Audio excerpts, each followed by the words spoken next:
ತಾಲೂಕಿನ ಬಂಡೂರು ಗ್ರಾಮದ ವಿವಿಧೋದ್ದೇಶ ಪ್ರಾಥಮಿಕ ಗ್ರಾಮೀಣ ಕೃಷಿ ಸಹಕಾರ ಸಂಘದ ನೂತನ ಅಧ್ಯಕ್ಷರಾಗಿ ಕಾಂಗ್ರೆಸ್ ಬೆಂಬಲಿತ ಓಂ ಪ್ರಕಾಶ್ ಹಾಗೂ ಉಪಾಧ್ಯಕ್ಷರಾಗಿ ಸಿದ್ದಮ್ಮ ಅವರು ಅವಿರೋಧವಾಗಿ ಆಯ್ಕೆಯಾಗಿದ್ದಾರೆ. ನೂತನ ಅಧ್ಯಕ್ಷ ಹಾಗೂ ಉಪಾಧ್ಯಕ್ಷರ ಆಯ್ಕೆಗೆ ಗುರುವಾರ ಚುನಾವಣೆ ನಿಗದಿಯಾಗಿತ್ತು. ಅಧ್ಯಕ್ಷ ಸ್ಥಾನಕ್ಕೆ ಓಂ ಪ್ರಕಾಶ್ ಹಾಗೂ ಉಪಾಧ್ಯಕ್ಷರ ಸ್ಥಾನಕ್ಕೆ ಸಿದ್ದಮ್ಮ ಇವರಿಬ್ಬರೇ ನಾಮಪತ್ರ ಸಲ್ಲಿಸಿದ ಹಿನ್ನೆಲೆಯಲ್ಲಿ ಇವರು ಅವಿರೋಧವಾಗಿ ಆಯ್ಕೆಯಾಗಿದ್ದಾರೆ ಎಂದು ಚುನಾವಣಾಧಿಕಾರಿಗಳಾದ ಸಿಡಿಒ ರಾಮಕೃಷ್ಣ ಅವರು ಘೋಷಿಸಿದರು.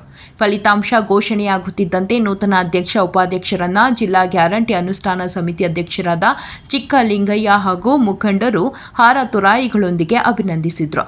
ಅಭಿನಂದನೆ ಸ್ವೀಕರಿಸಿ ಮಾತನಾಡಿದ ನೂತನ ಅಧ್ಯಕ್ಷ ಓಂ ಪ್ರಕಾಶ್ ಅವರು ತಮ್ಮನ್ನು ಅವಿರೋಧವಾಗಿ ಆಯ್ಕೆಗೆ ಕಾರಣರಾದ ಶಾಸಕ ಪಿಎಂ ನರೇಂದ್ರ ಸ್ವಾಮಿ ಹಾಗೂ ದಡಪುರದ ಶಿವಣ್ಣರವರಿಗೆ ಕೃತಜ್ಞತೆ ಸಲ್ಲಿಸುತ್ತೇನೆ. ಎಲ್ಲ ನಿರ್ದೇಶಕರು ಹಾಗೂ ಇದಕ್ಕೆ ಸಹಕರಿಸಿದ ಎಲ್ಲ ಕಾಂಗ್ರೆಸ್ ಮುಖಂಡರಿಗೆ ತಮ್ಮ ಧನ್ಯವಾದಗಳು ತಿಳಿಸಿ ತಮ್ಮ ಅಧಿಕಾರಾವಧಿಯಲ್ಲಿ ಎಲ್ಲರ ಸಹಕಾರದೊಂದಿಗೆ ಸಂಘವನ್ನು ಇನ್ನಷ್ಟು ಅಭಿವೃದ್ಧಿಪಡಿಸುವುದರ ಜೊತೆಗೆ ಷೇರುದಾರ ರೈತರಿಗೆ ಉತ್ತಮ ಸೇವೆ ಒದಗಿಸಲು ಶ್ರಮಿಸುವುದಾಗಿ ತಿಳಿಸಿದರು. ಇದೇ ಸಂದರ್ಭದಲ್ಲಿ ನಿರ್ದೇಶಕರುಗಳಾದ ಪುಟ್ಟ ಬಸವಯ್ಯ, ಮಹದೇವು, ಜ್ಯೋತಿಮಣಿ, ನಾಗರಾಜು, ಮಹದೇವಯ್ಯ, ದೊಡ್ಡಯ್ಯ, ಜವರಯ್ಯ, ಮಹದೇವಮ್ಮ, ಮಹೇಶ್, ಮುಖಂಡರಾದ ಗ್ರಾಮ ಪಂಚಾಯಿತಿ ಸದಸ್ಯ ದೇವರಾಜು, ಜಿಲ್ಲಾ ಕೆಡಿಪಿ ಸದಸ್ಯ ಸಾಹಳ್ಳಿ ಶಶಿ, ಕಿರುಗಾವಲು ಹೋಬಳಿ ಯುವ ಕಾಂಗ್ರೆಸ್ ಅಧ್ಯಕ್ಷ ವಿಜಯಕುಮಾರ್ ಸೇರಿದಂತೆ ಇತರರು ಇದ್ದರು.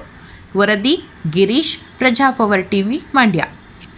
ಸಹಕಾರ ಸಂಘದ ಹೊಸದಾಗಿ ನಡೆದಂಥ ಒಂದು 5 ವರ್ಷಗಳ ಆಡಳಿತ ಮಂಡಳಿಯ ಚುನಾವಣೆಯಲ್ಲಿ ಮಳವಳ್ಳಿ ತಾಲೂಕಿನ ನೆಚ್ಚಿನ ನಾಯಕರು, ಅಭಿವೃದ್ಧಿಯ ಅಧಿಕಾರರು ಹಾಗೂ ರಾಜ್ಯ ಮಾಲಿನ್ಯ ನಿಯಂತ್ರಣ ಮಂಡಳಿಯ ಅಧ್ಯಕ್ಷರಾದಂಥ ಶ್ರೀಯುತ ಪಿಎಂ ನರೇಂದ್ರ ಸ್ವಾಮಿಯವರ ಅವರ ಒಂದು ಆಶೀರ್ವಾದಗಳೊಂದಿಗೆ ಹಾಗೂ ಕೆಪಿಸಿಸಿ ಪ್ರಧಾನ ಕಾರ್ಯದರ್ಶಿಗಳು ಆದಂಥ ಶ್ರೀಯುತ BS ಶಿವಣ್ಣವರ ಒಂದು ಸಹಕಾರದೊಂದಿಗೆ ಜಿಲ್ಲಾ ಗ್ಯಾರಂಟಿ ಸಮಿತಿಯ ಅಧ್ಯಕ್ಷರಾದಂಥ ಶ್ರೀಯುತ ಚಿಕ್ಕಲಿಂಗನವರ ಆಶೀರ್ವಾದಗಳಿಂದ ಹಾಗೂ ರಾಜ್ಯ ಕುರುಬ ಸಂಘದ ಮಾಜಿ ಉಪಾಧ್ಯಕ್ಷರಾದಂಥ ಶ್ರೀಯುತ ಬಿ ಪುಟ್ಟಬಸವಯ್ಯನವರ ಒಂದು ಬೆಂಬಲ ಮತ್ತು ಸಹಕಾರದೊಂದಿಗೆ ಈ ದಿನ ಈ ಒಂದು ಆಡಳಿತ ಮಂಡಳದ ಚುನಾವಣೆಯಲ್ಲಿ ಕಾಂಗ್ರೆಸ್ ಬೆಂಬಲಿತ ಎಲ್ಲ ಅಭ್ಯರ್ಥಿಗಳು ಅಧಿಕಾರವನ್ನು ಪಡ್ಕೊಂಡಿದ್ದೇವೆ.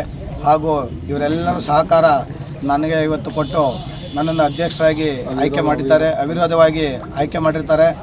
ಮುಂದಿನ ದಿನಗಳಲ್ಲಿ ಈ ಒಂದು ಸಂಸ್ಥೆಯನ್ನು ಉನ್ನತ ಮಟ್ಟಕ್ಕೆ ತೆಗೆದುಕೊಂಡು ಹೋಗುವುದು ಹಾಗೂ ಈ ಭಾಗದಲ್ಲಿ ಪಕ್ಷವನ್ನು ಬಲಪಡಿಸಿ ಮತ್ತು ಮುಂದಿನ ದಿನಗಳಲ್ಲಿ ನರೇಂದ್ರ ಸ್ವಾಮಿಯವರಿಗೆ ಬೆನ್ನೆಲುಬಾಗಿ ನಿಂತ್ಕೋಬೇಕು ಅಂತ ಆಶಿಸ್ತಾ ಹಾಗೂ ಈ ಒಂದು ಅಭೂತಪೂರ್ವ ಗೆಲುವಿಗೆ ಕಾರಣಕರ್ತರಾದಂಥ ನನ್ನ ಈ ಭಾಗದ ಎಲ್ಲ ಕಾಂಗ್ರೆಸ್ ಮುಖಂಡರುಗಳಿಗೆ ಹಾಗೂ ನನ್ನ ಆತ್ಮೀಯ ಸ್ನೇಹಿತರುಗಳಿಗೆ ಹಾಗೂ ಎಲ್ಲ ಹಿರಿಯರಿಗೆ ಕಿರಿಯರಿಗೆ ನನ್ನ ಧನ್ಯವಾದಗಳನ್ನು ಅರ್ಪಿಸ್ತಾ ಇದ್ದೀನಿ.